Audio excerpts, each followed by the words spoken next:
మనము ప్రకటన గ్రంథము క్రమంగా చదువుకుంటూ వచ్చినాము. అయితే ఈ అంత్య దినాలకు ప్రభు మనకు హెచ్చరికలు ఆదరణ బలం కలిగింది కాబట్టి కడవరి కాలానికి దైవజనుడు భక్త్ సింగ్ గారు కూడా కడవరి దినాల కొరకే ఆదరణకరంగా 7 సంఘాలు ఉన్నాయి, వాటిని జ్ఞాపకం చేసుకుంటూ ఆదరణ పొందుది అని చెప్తా వచ్చేవాడు. అందునిమిత్తం గత దినాల్లో కూడా ఎఫ్ఎస్సి సంఘాన్ని గురించి ధ్యానించినాం. రెండవదిగా సున్నా సంఘాన్ని ధ్యానించినాం. మూడవదిగా ఇప్పుడు మనము పెర్గేమా అనేటువంటి సంఘాన్ని గురించి చదువుతున్నాం. అనగా ప్రకటన గ్రంథము 2వ అధ్యాయము 12వ వచనంలో ఉంది. అందరం చదువుకుందాం.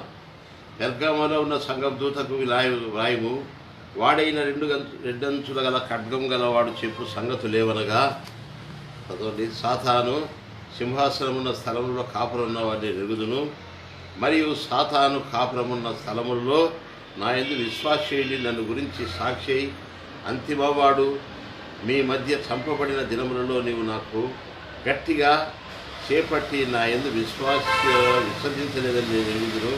ఆయన నేను నీ మీద కొన్ని తప్పితములు మోపవలసి ఉన్నవి. అవేవనగా విగ్రహములకు బలివిచ్చిన వాటిని తిన్నట్లును, జానత్వం చేయనట్లును, ఇశ్రాయేళ్లకు ఉరియుడు అని బాలాకును రేపిన విలాంబోధను అనుసరించేవాడు నీలో ఉన్నారు. అటువంటి నికోలాయితుల బోధను అనుసరించేవారు నీలో ఉన్నారు. కావున మారు మనసుకుని యుద్ధకు వచ్చి త్వరగా వచ్చి నా నోట నుండి ఖడ్గం చేత వీరితో యుద్ధం చేసేదను. ప్రేమగల తండ్రి, నీకెంతో వందనాలు ప్రభువా. మరి కడవరి దినాల్లో మేము ఏ రీతిగా పెర్గేమా అనేటువంటి సంఘము గురించి మేము చదువుకోబోతున్నాం తండ్రి. ఈ మాటలు నీ ఆత్మ సహాయం ద్వారా మాకు అనుగ్రహించండి. మా తండ్రి, మా భాష వాతావరణములు చాలా అందుబాటులో ఉన్నట్టున్నాయి. నీ వాక్యంలో శక్తి ఉంది. నీ మాటలు నీ తలంపులు మాకు ఇచ్చి వినేటువంటి వారికి మాకందరికీ ఆశీర్వాదకరంగా ఈ మాటలు అనుగ్రహించే అయోగ్య దాసులైన ముట్టి తాకి ఈ పెర్గేమా అనేటువంటి సంఘములో ఉన్నటువంటి ప్రాముఖ్య విధానములు ఏంటి కనుక, సాతాను సింహాసనమున్న స్థలములో కాపురం చేయించున్నవని నేను ఎరుగుదును. అనగా సాతాను సింహాసనం అనేటువంటిది చాలా సాతాను బలం ఉండేటువంటి ప్రదేశాల్లో ఇక్కడ పెర్గేములో ఉన్నటువంటి విశ్వాసులు కొంతమంది దేవుని నమ్ముకున్నారు. అనగా ఇక్కడ ఏమిటంటే కనుక కొన్ని మనకు తెలిసిన విధానంలో ఈ ప్రదేశాలు వేటికి పోల్చి వచ్చినట్టే పెర్గేమ్ అనేటువంటి వారు తిరుపతి ప్రాంతముల్లో ఇంకా ఆయా ప్రదేశాల్లో విగ్రహ పూజలు చేసేటువంటి ప్రాంతాలు కొన్ని ఉన్నాయి. గ్రామాల్లో పట్టణాల్లో నివసిస్తున్నారు. చాలా వారి పూజలు పుణ్యస్కారాలు దేవతలతో పూజించేటువంటి చాలా గ్రామ పద్ధతుల్లో చాలా అధికంగా ఉంటాయి. అటువంటి స్థలములలో సాతానా ప్రదేశాలన్నీ కూడా స్వాధీనపరుచుకున్నటువంటి దేశాల్లో అందులో పెర్గేమ్ అనేటువంటి వాళ్ళు కూడా కొంతమంది దేవుని నమ్ముకున్నారు. ఆ ప్రదేశంలో దేవుని నమ్ముకునేందుకు వారిని గురించి ఇచ్చే సాక్ష్యం ఏమిటంటే, పెర్గేములో ఉన్నటువంటి విశ్వాసులారా, సాతాను సింహాసనం ఉన్న స్థలంలో కాపురం ఉన్నావని నేను ఎరుగుదును. అంటే బలంగా సాతాను మీ మధ్య, మీ ఇంట్లో, మీ గ్రామాల్లో, మీ కుటుంబాల్లో పూజలు పుణ్యస్కారాలు జరుగుతున్నాయి. వారి మధ్య నువ్వు ఉండవని నేను ఎరుగుదునంటే, నేను చూస్తున్నా, ఎంసీ నాకు తెలుసు నువ్వు అటువంటి స్థలంలో కాపురం చేస్తున్నావు. నా దృష్టితో నేను చూస్తున్నాను. అటువంటి స్థలంలో నువ్వు ప్రభువును నమ్ముకున్నావు. అటువంటి స్థలంలో ఉండి కూడా నా యందు విశ్వాసి నన్ను గురించి సాక్షి, అటువంటి స్థలంలో నా కొరకు సాక్షిగా నీవు ఇస్తున్నావు. ఎంత గొప్ప సంగతి. ఊరంతా ఒక దేవత పూజ కింద ఉంటే వీరు కొద్దిమంది ప్రభు కొరకు సాక్ష్యంగా ఆ ఎలబాట్లు, ఆ మాసాలు, ఆ ఋతువులు, ఆ పూజలు, ఆ పుణ్యస్కారాలు, ఆచారములు, ఆ సిద్ధాంతాలు పాటించకుండా జీవించడం అంటే ఎంత కష్టకరమైన పరిస్థితి. అటువంటి చోట మనం ఉంటే తెలుస్తుంది. ఊరంతా ఒకటిగా నడిచినప్పుడు, పూజించినప్పుడు వారు కూడా ఆ పూజలకు రావాలని చాలా హింసిస్తారు. అటువంటి స్థలంలో సాక్షిగా ఉన్నారు. రెండవది ఏంటంటే, మీ మధ్య అంతిపయాను వాడు మీ మధ్య చంపబడిన దినంలో నువ్వు నా నామం గట్టిగా చేపట్టినావు. అంతిపయ అనేటువంటి ఆయన నా కొరకు హతసాక్షి కూడా అయినాడు మీ మధ్య. ఎందుకు? మేమందరము పూజ చేసేటువంటి దేవతలను పూజించలేదని చెప్పి ఆయనను హతసాక్ష్యం చంపేశారంట. చూసారా ఎంత భయంకరమైన పరిస్థితుల్లో. అటువంటి పరిస్థితుల్లో కూడా వాళ్ళు దేవుని కొరకు సాక్షిగా ఉన్నారు. నేను అటువంటి పరిస్థితుల్లో కూడా సాక్షిగా ఉన్నావని నేను ఎరుగుదును అంటున్నాడు. అయితే నా యందలి విశ్వాసం విసర్జించలేదని నేను ఎరుగుదును. నా యందలి విశ్వాసం విసర్జించలేదు, నా యందు సాక్షిగా ఉన్నారు. అక్కడ మీరు కాపురం చేసి విశ్వాసులు అనగా దేవుని ప్రజలు, ప్రత్యేకించబడిన ప్రజలు అనేటువంటి పేరు మీరు సంపాదించినారు. దాన్ని బట్టి నేను మిమ్మల్ని చూసి సంతోషిస్తూ ఆనందిస్తున్నానని ఒక రీతిగా ఆయన ఆ ప్రభువు దృష్టిలో వాళ్ళు దాఖలైనట్టుగానే ఉన్నారు.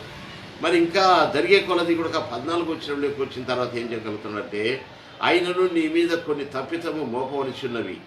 అవి ఏమనగా విగ్రహములు బలించిన వాటిని తిన్నట్లును, జారత్వం చేయనట్లును, ఇశ్రాయేళ్ల కుర్యుడు బాలాకునకు నేర్పిన బిలాము బోధనను అనుసరించేవారు నీలో ఉన్నారు.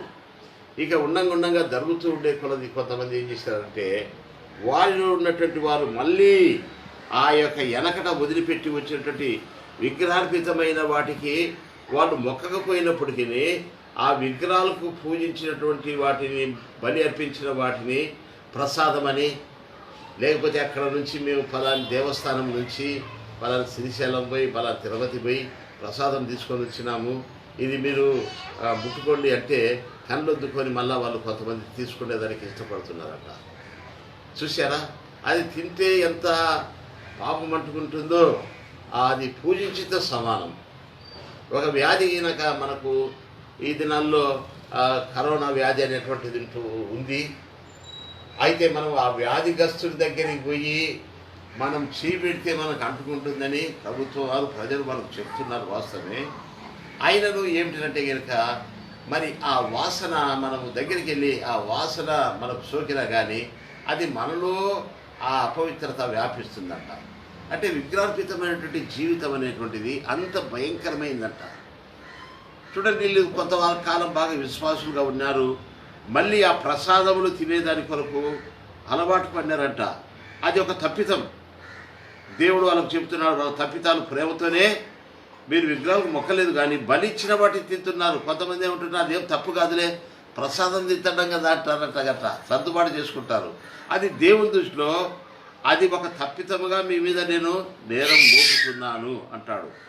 మళ్ళీ ఇంకేం చేయగలుగుతున్నారంటే జారత్వము చేయనట్లు. రెండవదిగా జారత్వం అంటే జారత్వం అంటే ఏంటంటే కనుక సరస్వపు మాటలు, ఏలన మాటలు, అపహాస్యమైనటువంటి వాళ్ళ మధ్య కూర్చొని అనవసరమైనటువంటి వాటి కొరకు సమయాన్ని అంతా ఆ జారత్వములు చేసేటువంటి ఆ యొక్క సమయాన్ని వాళ్ళు ఏం చేస్తున్నారంటే క్రమక్రమంగా ఆ దేవుని దగ్గర సాక్షిగా దేవుని సన్నిధిలో గడపవలసిన సమయాన్ని జారత్వానికి ఎవరైనా ఒకరు ఉంటే కనుక వారితో కూడా వీళ్ళు చేరి జారత్వం అనేటువంటి చిన్న మరి అపవిత్రమైనటువంటి ఆటపాటలందు ఆయా విధాలుగా జారత్వంలో కొంతమంది మునిగిపోతూ వస్తున్నారట. అది ఏమిటంటే కనుక అది రెండవ తప్పు అన్నమాట, జారత్వం చేయటం. మూడవదిగా ఏంటంటే ఇశ్రాయేలులకు ఉరియొడ్డుమని బిలామునకు నేర్పిన బిలాము బోధలు నీళ్ళు అనుసరించేవాళ్ళు. అంటే ఏమిటంటే కనుక వీళ్ళు ఉరి కొట్టడం అనగా ఆ దినములలో బిలాము అనేటువంటి ఒక ఇశ్రాయేల్ ప్రజల్లో ఒక రాజు బాలాక్ అనేటువంటి ఆయనకు ఒక ఉరి తగిలించినాడు. అనగా ఆయన దేవులో నుంచి మళ్లించేదాని కొరకు ఏం చేశాడంటే మరి అనేక రకమైనటువంటి యొక్క హాని కలిగించేటువంటి ప్రయత్నాలు ఉరి ఉండేటట్టుగా చేసినాడు. ఆయనను తప్పుడు దారులను తొలగించేదానికి. కాబట్టి ఒక మనిషిని కదా ఏ రీతిగా యొక్క వారిని మంచి మార్గంలో వెళ్ళేటప్పుడు వారిని మనకు ఉరియేసినట్టుగా మనం వారికి ఏదో ఒక కృతంతములు చేసి ఏదో ఒక కచ్చలు చేసి వారిని తప్పుడు దానికి మళ్ళిస్తే అది ఏమిటంటే ఒక మనిషిని ఉరేసి చంపిందంత సమానం. ఆ ఆత్మను దేవుని దగ్గరికి వెళ్ళకుండా వాళ్ళని ఏం చేసినారంటే వాళ్ళు ఆ యొక్క ఆ దినములలో మరి దేవుని వాక్యంలో బిలాము బోధన అనుసరించేటువంటి వాళ్ళు క్రమక్రమంగా వీళ్ళు కూడా ఉన్నారంట. అటువంటి నాలుగవదిగా నికోలాయితుల బోధన అనుసరించే వాళ్ళు అనగా తప్పుడి ఏమిటంటే ఏదైతేనేమి అదైతేనేమి ఇదైతేనేమి, ఆ ప్రార్థనలు అయితేనేమి ఈ ప్రార్థనలు అయితేనేమి, ఆ పూజలు అయితేనేమి ఈ పూజలు అయితేనేమి, ఆత్మ అంతా ఒకటే. కాబట్టి చాలామంది ఏమిటంటే నాకు కొన్ని స్థలాల్లోకి వెళ్ళేదంటే అల్లా అంటేనేమి, యేసు అంటేనేమి, ఈ రీతిగా కొన్ని విధానమైనటువంటి ఏమిటంటే కనుక తప్పుడు దైవికంగా బోధించినట్టే ఉంటుంది. కానీ తప్పుడు బోధలు బోధించేటువంటి వాళ్ళు కూడా మనలో ఉండి వాక్యాన్ని ఆధారం చేసుకొని వాక్యములో బైబిల్లో ఉన్నటువంటి ఒక వాక్యమును చూసి ఏం చేస్తున్నారంటే తప్పుడు బోధలు. చూడు, అబ్రాహాం అనేటువంటి ఆయన శారాగా ఉండరు కదా అని ఈ రీతిగా ఆ సత్యములు తెలియక అబ్రాహాముకు భార్య ఉన్నది, మరి ఒకవేళ మరి ఆగర్తో ఎందుకు పోయినాడు బైబిల్లో అని అటువంటి పట్టుకొని కొంతమంది ఏం చేస్తున్నారంటే నికాలోయేతులు అనేటువంటి తప్పుడు బోధలు చూపించి ఎంతోమంది మరి కొంతమంది హిందువులుగా ఉన్నటువంటి వాళ్ళు కూడా మేము భారతాలు చెప్తున్నాము, భారతాల్లో ఇట్లుంది, మరి బైబిల్లో కూడా ఇట్లా అబ్రాహాం ఇట్లా ఉండదు కదా అని చెప్పి ఇలాంటి తప్పుడు బోధాలు ఈ దినాల్లో కూడా దేవుని ప్రజలైనటువంటి వాళ్ళకు బోధిస్తూ ఏదో ఒక ఆ సత్యము తెలియకుండా మరి ఆ యొక్క పాత నిబంధనలో ఉన్నటువంటి కొన్ని ఆ సిద్ధాంతాలన్నీ ప్రభువైన యేసుక్రీస్తు కొత్త నిబంధనలోకి వచ్చేలకు అవి నూతనమైనవిగా పవిత్రమైనవిగా మారుస్తూ వచ్చేసాడు. కానీ అవి తెలియకుండానే యేసుక్రీస్తు కొత్త నిబంధనలు సత్యాలు తెలియకుండానే పాత నిబంధనలు ఎక్కడ కూడా పెట్టుకొని తప్పుతములు చూపించి నికోలాతుల బోధలకు అంత్య దినాల్లో 4 రకమైనటువంటి పొరపాట్లు, 4 రకమైనటువంటి దేవుడు ఏం చేస్తున్నాడంటే మీలో నేను కొన్ని తప్పితములు ఈ 4 చూపించవలసి ఉంటుంది. అంటే కొన్ని పర్యావరణ మనకు దేవుడు ఏంటంటే కనుక మనకు ఏదైనా తప్పితం చూపిస్తే మనం ఇష్టపడం, ఇట్లా విసర్జించలే.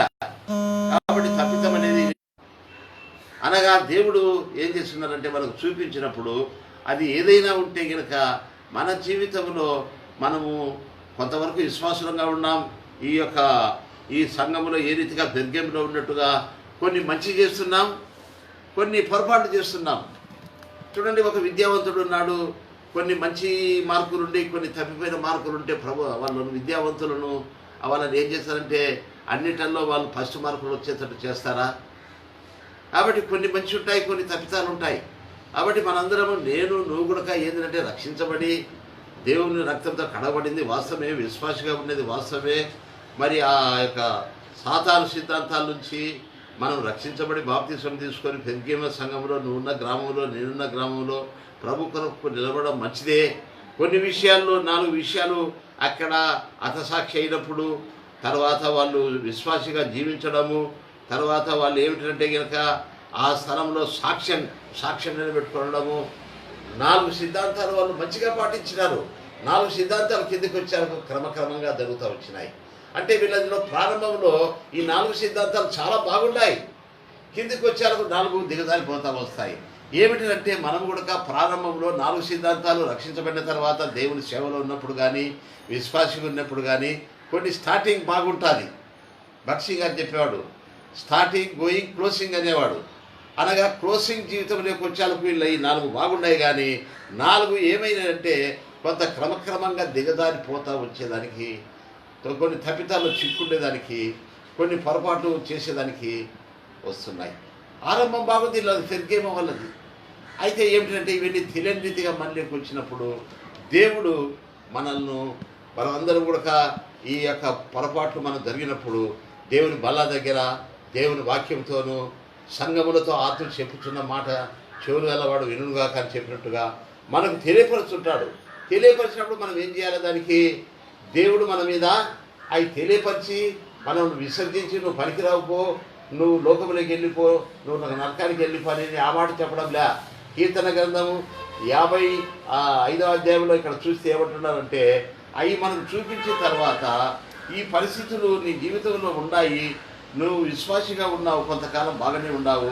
అయితే ఇప్పుడు ఏమిటంటే కనుక నీలో ఉన్నటువంటి కొన్ని తప్పితములను నేను చూపించబోతున్నాను, నీవు దిద్దుబాటు చేసుకో అంటాడు. దిద్దుబాటు చేసుకోమంటే ఏమంటాడు చెప్తాను, చూడండి. మనం అక్కడ దిద్దుబాటు నాకు అసహ్యం కదా. కాబట్టి మనకు దిద్దుబాటు అనేది దేవుడు చూపించినప్పుడు కీర్తన గ్రంథం 50వ అధ్యాయం 17వ వచనంలో ఉంది ఆ మాట, దిద్దుబాటు నీకు అసహ్యం కదా. కాబట్టి ఈ 4 దిద్దుకో. కానీ పరీక్ష రాసేటప్పుడు కొన్ని మార్కులు వేస్తారు, కొన్ని సరైనప్పుడు లేనప్పుడు అవి దిద్దుతారు. కాబట్టి మననైనా మంచిగా పాస్ అయ్యేదానికని. కాబట్టి కొన్ని పర్యాలు మన జీవితంలో ఉన్నటువంటి లోటుపాట్లు ఆయన దేవుడు దిద్దుబాటు చేసుకోమని చెప్పేసి అంటుంటాడు. నేను కానీ నీవు కానీ మనం ఉన్నటువంటి ప్రదేశాలన్నీ కూడా ఎట్లా ఉన్నాయంటే ఈ పెర్గేమ్ లాంటి ప్రదేశంలో ఉంటున్నాం. కొన్ని హతసాక్ష్యం జరుగుతున్నాయి, కొంతమందిని చంపేస్తున్నారు. ప్రభులో సరిగ్గా జీవించేటువంటి వాళ్ళ కొరకు హతసాక్షి అయిన స్థలంలో కూడా వాళ్ళు నిలబడడం అంటే అది ఎంత గొప్ప సాక్ష్యం చూడండి. కాబట్టి ఇవన్నీ కూడా మరి కొంతమందికి మనకు కష్టముగా శ్రమగా ఉంటాయి, కానీ ఇవన్నీ మన జీవితంలో మన మేలు కొరకే దేవుడు దిద్దుకోమని చెప్తున్నాడు. దానికి దేవుడు మళ్ళీ ఏం చెప్పగలుగుతున్నారంటే 17వ వచనంలోకి వచ్చిన తర్వాత ఏమంటున్నాడంటే, సంఘములతో ఆత్మ చెప్పుచున్న మాట చెవులు గల్లవాడు వినుగాక, సంఘములతో ఆత్మ చెప్పుచున్నవాడు ఈ చేయునుగాక. 16 అంటాడు, కావున మారు మనసు పొందు, వీటన్నిటిలో నుంచి నువ్వు మార్పు చెందేదానికి ఈ దిద్దుబాటులో నుంచి ఇక నేను వీటిలో ఈ మార్గంలో వెళ్ళను ప్రభువా, చిన్నదైనా దేవుని దృష్టిలో ఈ అపవిత్రమైనది నేను ముట్టుకుంటే పెద్దదిగా ఉంటుందని చెప్పేసి ఏం చేస్తాం చెప్పండి, దాంట్లో మార్పు చెందినవాడంటే నేను నీ యొద్దకు వచ్చి నా నోట నుండి ఖడ్గంతో వీరితో యుద్ధం చేయుదును. అంటే నేను నీకు సపోర్టుగా కిందికి దిగి వస్తా, నీ ఇంటి దగ్గరికి వస్తా, నీ కుటుంబంలోకి వస్తా, నువ్వు వెళ్ళే గ్రామంలో ప్రయాణంలో నేను నీ యొద్దకు దిగి వచ్చి నా నోట నుండి వచ్చే ఖడ్గంతో యుద్ధం చేస్తా. నీ మీదకి వచ్చేటువంటి తప్పుడు బోధలు, నిన్ను హింసించేటువంటి వాళ్ళు, నీ మీద నేరాలు మోపేటువంటి వాళ్ళు, నీ మీదకి వచ్చేటువంటి ఏ ఆపద అయినా సరే నా నోట నుండి రెండంచుల ఖడ్గంతో అగ్ని లాంటి దేవుని యొక్క శక్తితో నేను దాహించి ఏ వైపు నుంచి నీ మీదకి వస్తుందో నువ్వు మారు మనసు పొంది నా తట్టు తిరుగుతే అంటే ఈ 4 నేను ఇక కింద ఉండేటువంటి 4 నేను చేయను ప్రభువా, నేను వీటిని కూడా దిద్దుకుంటానంటే దేవుడు సపోర్ట్గా కిందికి గగనం చించుకొని వచ్చాడట. ఎంత ఆశ్చర్యం! అనేకమైన పరిస్థితులలో మన జీవితంలో మనకు మరణానికి ఈ అంత్య దినాల్లో అనేకమైన శ్రమలు వెళుతున్నాం. మన చుట్టూ ఉన్నటువంటి వాళ్ళు అనేకులు కరోనా పరిస్థితుల వల్ల మరణిస్తున్నారు. మన గ్రామంలో మన బజార్లో మేము రేపల్లె ప్రాంతంలో ఉంటున్నాం, కళ్ళతో చూస్తున్నాం. మరి నిజంగా వాళ్ళను అకస్మాత్తుగా మరణానికి అప్పగించబడి ఇంటికి కూడా తీసుకురాకుండా వాళ్ళే కాల్ చేస్తున్నారు. అయితే ఈ వాతావరణం మనకు సోకినప్పటికీ ప్రభువా ఈ పరిస్థితుల్లో మేము వెళుతున్నామన్నప్పటికీ ఆయన గగనం చించుకొని మనకు ప్రత్యక్షమయ్యి మనల్ని ముట్టుతూ మనం తాకుతూ ఆయన నోట నుండి వచ్చేటువంటి దైవాగ్నితో మన మీద ఆయన అగ్ని కుమ్మరించి మన మీదకి వచ్చేటువంటి తెగుళ్లతో, మన మీద వచ్చేటువంటి సాతాను శక్తులతో ఆయన యుద్ధం చేస్తున్నాడు.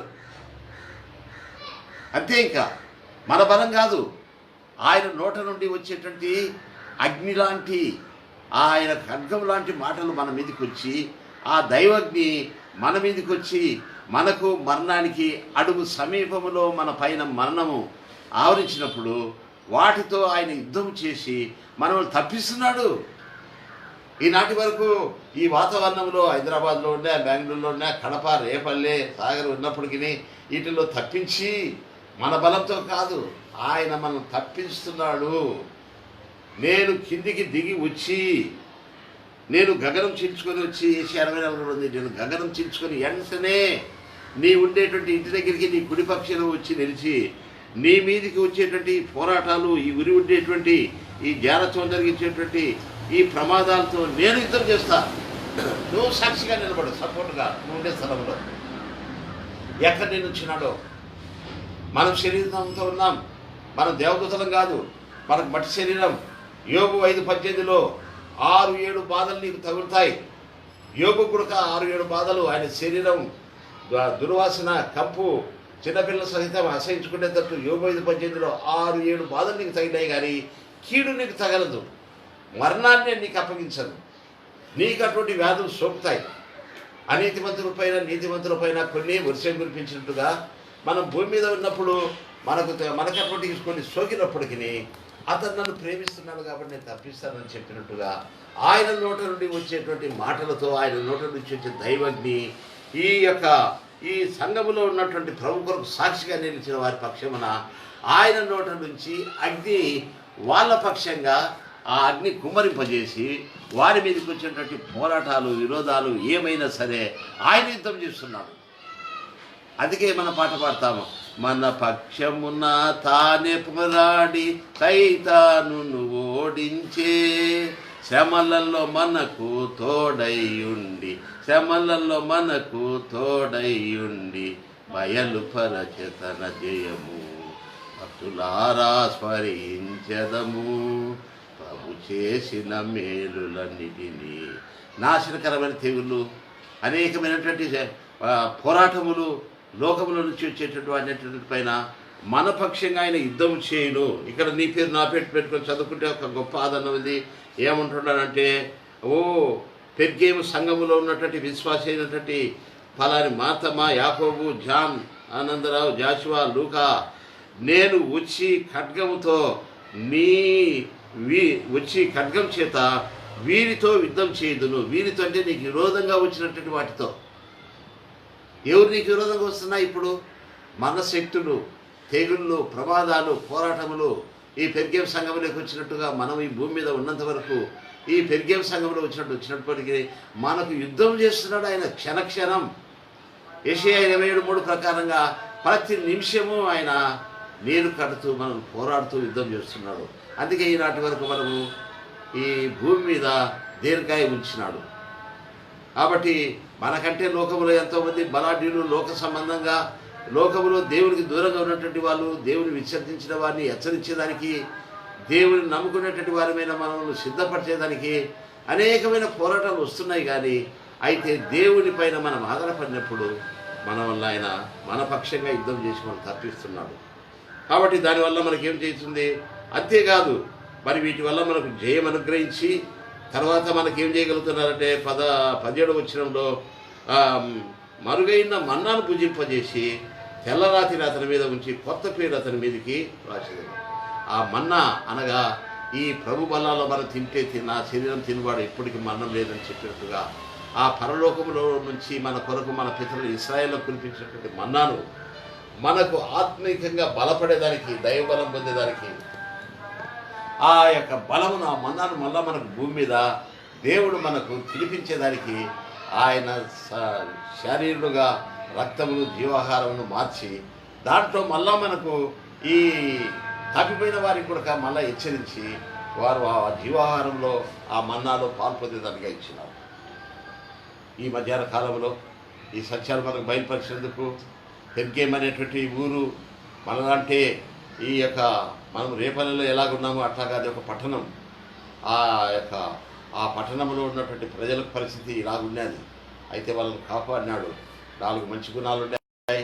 4 వాళ్ళ మీదకి వచ్చినటువంటి పోరాటాలు, కొన్ని విషయాలు ఆయన దేవుడే ప్రత్యక్షమై ఏమేమిటో వాళ్ళకు తెలియదు ఆ విషయం. నేను నీ మీద కొన్ని తప్పితాలు మోపుతున్నాను. ఎవరన్నా దేవుడు మన మీద కొన్ని తప్పితాలు ఏదైనా మనకు చూపించినప్పుడు పెద్ద దైవజనులు అయితే దేవుడికి స్తోత్రములని, యోగు లాంటి వాళ్ళు ఆయన భార్య ఆయనకు తప్పితాలు చూపించిన దేవుడికి స్తోత్రం, దేవుడికి స్తోత్రం అన్నాడు.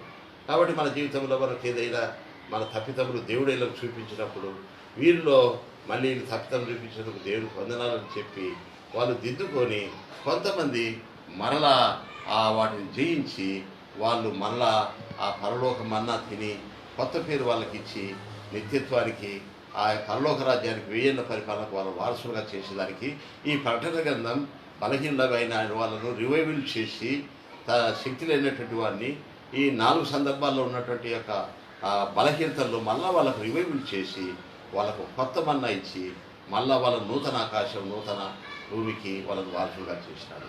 ఈ సంఘంలో ఉన్న ఈ పెర్గేమ సంఘంలోని సత్యాన్ని దేవుడు ఇంకా మనకు ధ్యానించకూడదు అధికంగా మనకు బయలుపరచును గాక. ఈ మాటలు దీవించును గాక. ప్రేజలాడు దేవుడికి వందనాలు. మనం దేవుని ఇప్పుడు మనం ఆరాధించడానికి ప్రయత్నం చేస్తాం.